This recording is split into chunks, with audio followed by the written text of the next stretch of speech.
काय मग चंद्रकला ब्रॉकेट पैठणी पुन्हा मागवली वाटतं? हो, छान आपली ट्रेंडिंग अशी चंद्रकला ब्रॉकेट पैठणी पुन्हा आलेली आहे बघा. कसले सुंदर असे कलर याच्यामध्ये रिस्टॉक झालेले आहेत. पॅटर्न पण एक नंबर असणार आहे. छान असे कलर शेड दिलेले आहेत.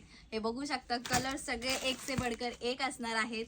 जो कोणता कलर आवडतोय त्याचा स्क्रीनशॉट घ्यायचा आहे आणि दिलेल्या नंबरवर व्हॉट्सअप करायचा आहे. बघा कसले सुंदर छान सुंदर असे कलर शेड दिलेले आहेत.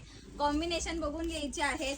साडीचा जो पदर दिलेला आहे तोही तसाच अतिशय सुंदर असा पदर जाणार आहे. हे बघा काय सुंदर सुरेख असा पदर दिलेला आहे. साडीचा जो फॅब्रिक जाणार आहे तो एकदम छान सुंदर आणि ऑल ओव्हर साडीवरती तुम्हाला बुट्टा मिळणार आहे. टू टोन कलर शेड दिलेला आहे. हा ब्रॉकेटची बॉर्डर असणार आहे. पल्लूवरती छान अशी पूर्ण ऑल ओव्हर मीनाची डिझाईन दिलेली आहे. साडीचा ब्लाउज पीस जाणार आहे कॉन्ट्रास्ट मध्ये. साडीला शाईन आहे, ग्लेज आहे आणि वेअर केल्यावरती बघू शकता काय सुंदर असा पीस दिसतोय. वा वा वा. साडी आवडली असेल, कलर आवडले असतील तर स्क्रीनशॉट घ्या आणि दिलेल्या नंबरवरती व्हॉट्सअप करा. धन्यवाद.